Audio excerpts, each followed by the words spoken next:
بہت بڑی گیدرنگ ہونے والی ہے لندن میں ہارون صاحب، بہت زیادہ خرچہ ہونے والا ہے، مگر اس کا خرچہ اٹھائے گا کون؟ اللہ جانے کون اٹھائے گا.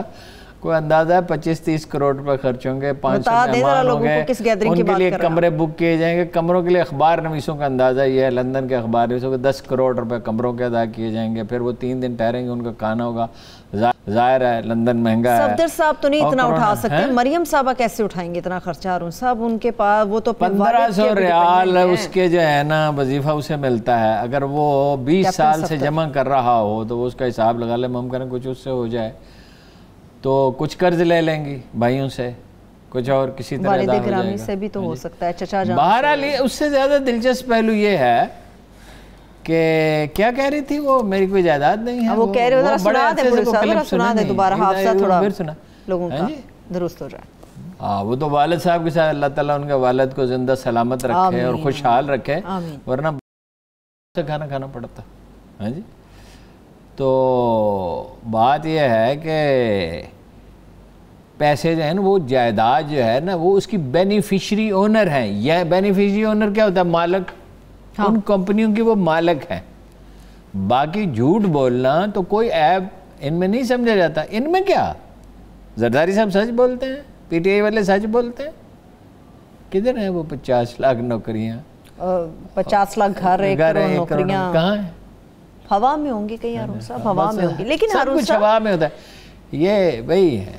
ٹھیک ہے، مگر ہارون صاحب ایک بات بڑی مضحکہ خیز کہیں، حیرت انگیز کہیں، دلچسپ کہیں، ڈار صاحب نے شریف فیملی کے اگینسٹ اپنا حلفیہ بیان دیا، رشتہ ان سے بھی جوڑا. وعدہ معاف گواہ بن گئے. اور سیف الرحمان جو ہے وہ زرداری صاحب کے سامنے روئے، آنسوں کے ساتھ معافی مانگی، مگر یہ ایک دوسرے کو نہیں چھوڑ سکتے. کیوں نہیں چھوڑ؟ یہ ایک دوسرے کے رازدار ہیں. قطر میں جو سفیر ہوتا تھا وہ سفیر نہیں ہوتا تھا، سفیر سیف الرحمان ہی ہوتے تھے. ڈیل انہوں نے کی گیس کی. اگر کوئی پیسے بنائے گئے ہیں جس کا امکان ہے کہ بنائے گئے ہیں تو وہ ان کے ذریعے ساری بات ہوئی. ٹھیک ہے نا. یہ ایک مافیا کی طرح ایکٹ کرتے ہیں، اور موسٹلی پولیٹیکل پارٹیاں مافیا کی طرح ایکٹ کرتی ہیں. ایک آدمی ہے، اس کے گرد ایک امبو ہے. یہ تو ہمارے لوگ تو اگر یہ ہوش مند لوگ ہوں تو الیکشن والے دن ایک دفعہ یہ کریں گے ہم اس میں سے کسی کو بھی ووٹ نہیں دیتے، یہ اس قابل ہی نہیں ہے. تو اس خلا میں ضرور بہتر سیاسی قیادت ابھر آئے گی. ٹھیک، ایک آخری سوال اس ٹاپک سے متعلق، لندن کا انتخاب کیوں، لاہور کا کیوں نہیں؟ مریم صاحبہ یہاں گھر ہے، والد یہاں پہ، والدہ یہاں پہ. جیسے کبھی جاتی امرا میں ان کا ایک گھر تھا، پھر لاہور میں ان کا گھر تھا. دنیا کے تمام ناجائز روپے کمانے والے کھرب پتیوں اور حکمرانوں کا گھر لندن ہے. جیسے کبھی سوئٹزرلینڈ تھا، اب دنیا بھر کا ناجائز سرمایہ لندن پہنچتا ہے اور وہاں ملازمتیں پیدا کرتا ہے، اور برطانوی حکومت اس کی حوصلہ افزائی کرتی ہے. وہ برطانوی وزیر اعظم نے شکریہ ادا کیا تھا نواز شریف کا کہ آپ نے یہاں انویسٹمنٹ کی. چلیے ٹھیک ہے، اسی لیے لندن کا انتخاب. انہوں نے وہ جو راہ کا ایجنٹ تھا کراچی والا، اس کو پناہ دی تھی، تو نواز شریف کو پناہ نہیں دے گئے. یہ کیسے پچھلے دنوں کائٹ فلائنگ ہو رہی تھی، نکال دیں گے نواز شریف کو کیسے نکالے گئے؟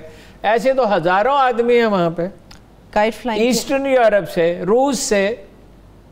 یہ جو کیا سارائیں اور کائٹ فلائنگ کہتے ہیں، کیا سارائیں کیا سارائیں ہو رہی تھی. میں کسی اور طرف بھی آپ کی توجہ دلانا چاہ رہی تھی. آپ نے کائٹ فلائنگ کی بات کی، لاہور فلائنگ کلب کے کیا اپڈیٹس ہیں ہارون صاحب؟ وہ نہیں کافی لاہور فلائنگ کلب پہ جسٹس باقر نجفی نے آرڈر دیا ہے. وہ جو کوئی زمین ہے نا جو نرسریوں کی ہے جی، ہاں جی، فالکن کمپلیکس کے، ایک تو وہاں کالونی بنا دی فضائیہ نے. یہ 1930 میں انگریزوں نے لیا تھا 10-20 روپے کنال کے حساب سے. اچھا اب یہ فلائنگ کلب ہے، یہ واحد اس کا نام تب بھی لاہور فلائنگ کلب تھا، 1930 میں لی تھی یہ. ٹھیک. پھر یہاں ہوائی اڈہ بنایا گیا دوسری عالمگیر جنگ کے لیے. جب وہ حالات ایسے جنگ کے حالات پیدا ہونے شروع ہوئے تو تیزی کے ساتھ یہاں ایک ہوائی اڈہ بنایا گیا فوج کے لیے، مسافروں کے لیے نہیں. تو وہ پھر دوسرا وہ نرسری والی اس پہ بھی لاہور ہائی کورٹ نے اسٹے آرڈر دے دیا ہے. پائلٹ پیدا ہی لاہور فلائنگ کلب سے ہوتے تھے. جو ملک میں جتنے پائلٹ پیدا ہوتے تھے جو باہر بھی جا کے جابس کرتے تھے، 300 میں سے 200، 66% یہاں پیدا ہوتے تھے. ٹھیک ہے، ٹھیک. اب وہ 3 مہینے سے بند ہے اور لوگوں کو تنخواہیں نہیں ملی. 500 آدمی ہیں، پائلٹ زیر تربیت، فلائنگ انسٹرکچر، ٹیکنیشینز، انجینئر، پورا عملہ. اچھا انہوں نے کہا یہ کاموں کے میں 600 ایکڑ جگہ دیں گے، مرید کے میں جگہ دیں گے، وہاں بنائیں گے. پھر ایک دن اچانک کہا یہاں وہ بزنس ڈسٹرکٹ بنانا چاہتے ہیں نا جی، مطلب منصوبہ بنا لیتے ہیں. وہ سکھوں نے ایک بنایا تھا منصوبہ کہ کالج بنائیں گے، تو وہ کہہ رہے تھے امرتسر میں بنائیں، کچھ کہتے ہیں لاہور میں بنائیں. تو پھر فیصلہ یہ ہوا کہ ہاسٹل امرتسر میں بنا لیں گے، کالج جو ہے لاہور میں بنا لیں گے. منصوبہ بنا لیتے ہیں، وہ نہیں سوچتے 600 ایکڑ پہ ایک رن وے تعمیر کرنا ایسا کام نہیں ہے جو شروع کر دیا ہوتا تو اب تک آدھے سے زیادہ مکمل ہو چکا ہوتا. ٹھیک ہے، ان کو بڑا رن وے نہیں چاہیے، یہ کوئی بڑے یہاں جیٹ طیارے نہیں اترنے، ایک تربیتی پروازیں، یہاں 707 طیارے نہیں اترنے، یہ تربیتی پروازیں، چند کمرے سادہ سے بارکیں جیسے فوج کی ہوتی ہیں. دیکھیے پل ٹوٹ جاتا ہے دریا پہ، نالے پہ، پنڈی کے پل میں ایک صبح میں سو کے اٹھا، میں اپنے دفتر جا رہا تھا، دیکھا کہ پل ہی نہیں ہے. وہ کھدائی کی، برسات میں جب کھدائی کی نا تو مٹی بہہ گئی تو پل گر پڑا. تو فوجیوں نے کتنی دیر میں پل بنا دیا؟ ان اے فیو آورس. اور کتنی دیر میں متبادل سڑک بنا دی؟ 3 دن میں. دیکھیں یہ اس متبادل منصوبہ نے عمران خان صاحب کو یہ فہم ہونا چاہیے کہ بھائی یہ جو ہے پنجاب میں اور بھی بہت سی خرابیاں ہیں.